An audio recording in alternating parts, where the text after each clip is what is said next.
हम मीनू झा गोर लगै छी समस्त मिथिलावासी के।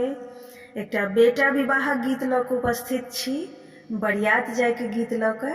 कोशिश करै छी सब गोटे के नीक लागे। धन्यवाद। जय मिथिला, जय मैथिली।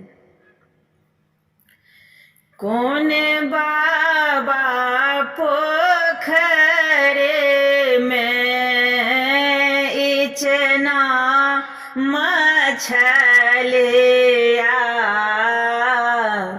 कोने बाबा पोखरे से मार है, कोने बाबा पोखरे में चेल्हबा मछलिया,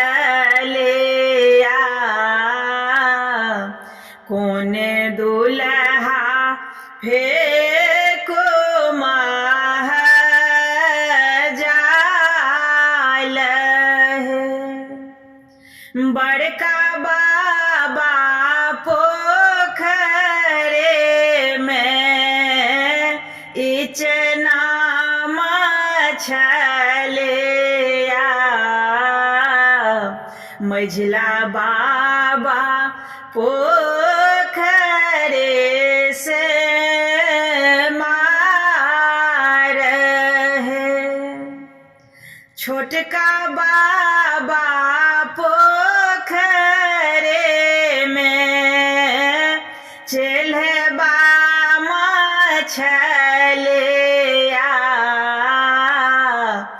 उनके पोता फेको माह जाल है,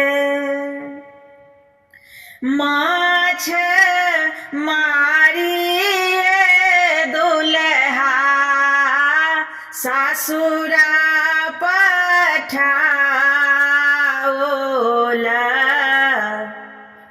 कनिया के